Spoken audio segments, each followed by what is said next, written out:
Bonjour à tous et bienvenue dans ce 6h30. Le président de la République, Alassane Ouattara, a regagné hier soir à Abidjan. Le chef de l'État revient de France où il a séjourné pendant une semaine. À son arrivée à l'aéroport Félix Houphouët-Boigny, il a été accueilli par des membres du gouvernement, des membres du cabinet présidentiel et la haute hiérarchie militaire. Le Premier ministre Daniel Cablon-Duncan a présidé hier une réunion du comité d'orientation et de suivi du contrat de désendettement et de développement. La séance de travail a porté notamment sur l'analyse et le bilan des 3 années de mise en œuvre du contrat de désendettement et de développement C2D. Sidonie Davila. Les membres français et ivoiriens du comité d'orientation et de suivi du contrat de désendettement et de développement COS-CDD, ensemble pour évaluer les progrès réalisés dans la mise en œuvre du C2D, un instrument essentiel de la coopération ivoiro-française. Le gouvernement ivoirien est sensible à l'importance que vous attachez tous à cet important instrument de développement, qui pour nous est l'émanation d'une plateforme de collaboration franco-ivoirienne réussie. Le premier contrat C2D, signé le 1er décembre 2012, porte sur un montant de 413,25 milliards de francs CFA sur la période 2014-2015. Ce montant a été porté à 1151,25 milliards de francs CFA avec la signature du deuxième C2D intervenu le 3 décembre 2014 à Paris pour une enveloppe globale de 738 milliards de francs CFA. C'est la mise en œuvre effective de ces deux contrats qui nous réunit ce jour afin de tirer les leçons des 3 années d'exécution et de permettre la réalisation des activités du deuxième CDD dans les meilleures conditions possibles.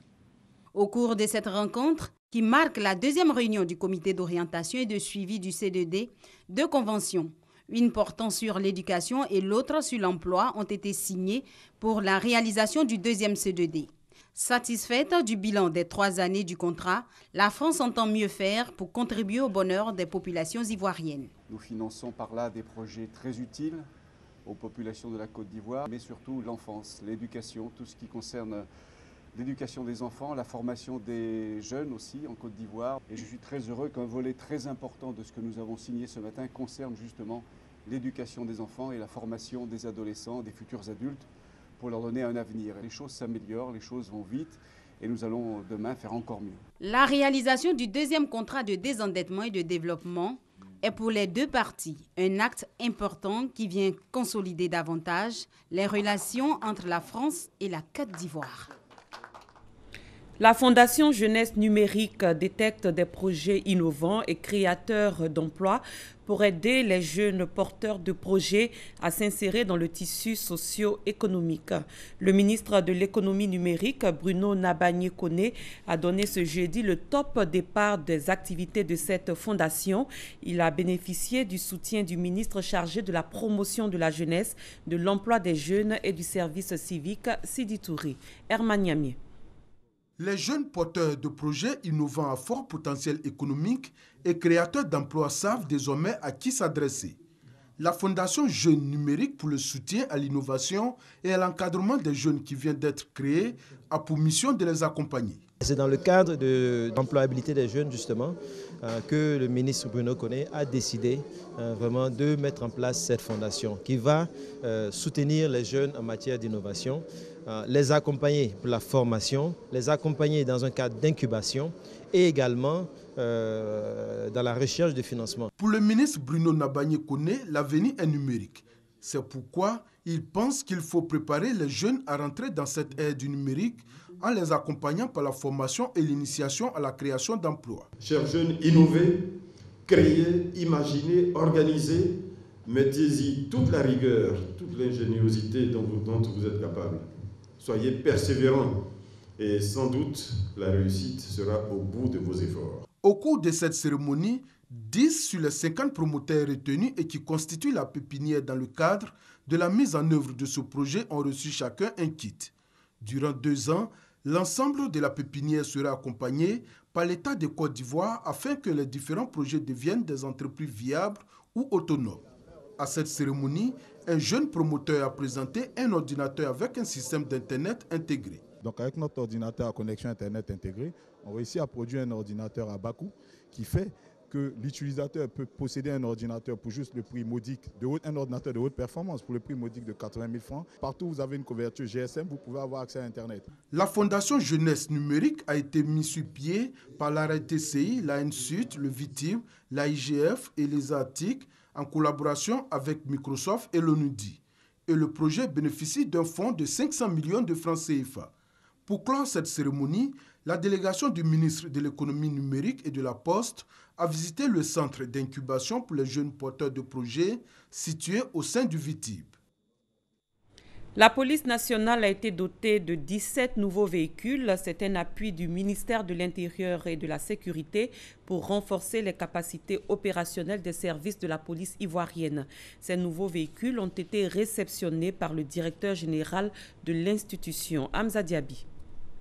La police nationale voit sa capacité de mobilité et de réaction renforcée. Elle vient de recevoir 17 véhicules de type 4x4 qui vont accroître le parc des districts d'Adjamé et de Port-Boué et celui de services spécialisés tels que la direction de la police des stupéfiants et des drogues et la direction de la police diplomatique. C'est un don du ministre d'État, ministre de l'Intérieur et de la Sécurité, Ahmed Bakayoko. Les policiers doivent être au plus près des lieux d'intervention. Il faut que les policiers soient capables de se déplacer rapidement lorsqu'ils sont requis.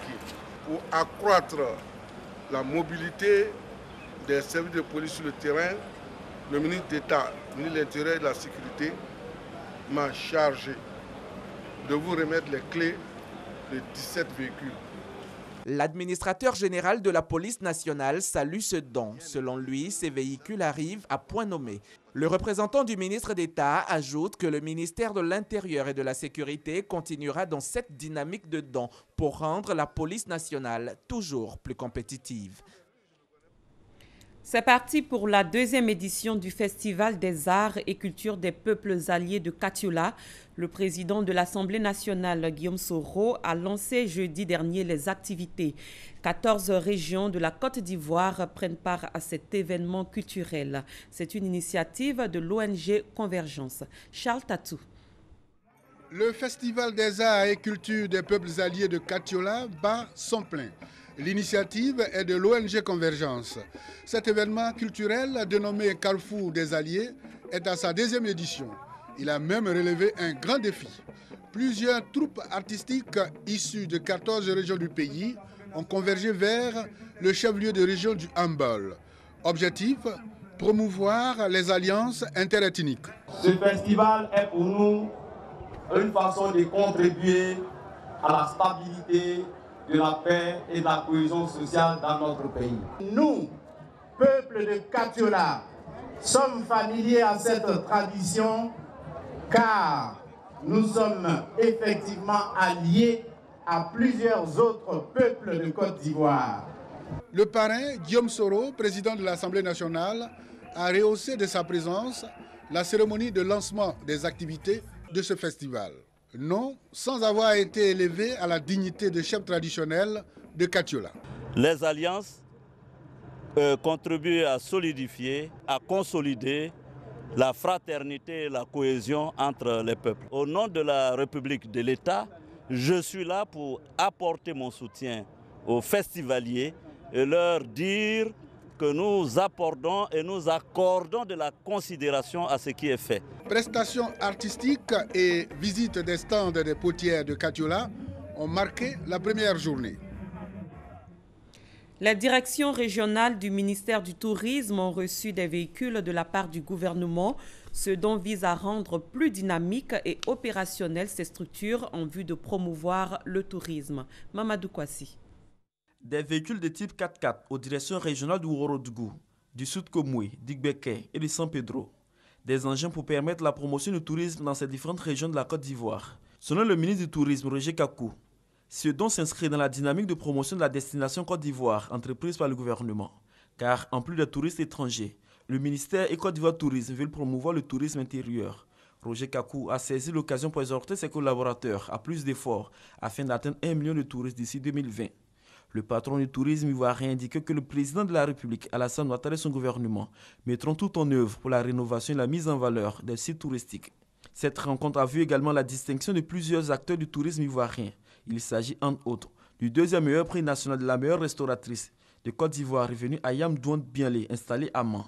Deuxième prix du meilleur hôtelier à Kakou Oufoué de Yamsokro. Victor Yapobier Jean-Marie Sommet, directeur général de Côte d'Ivoire Tourisme, ont raflé les prix des meilleures agences de voyage et office de promotion du tourisme.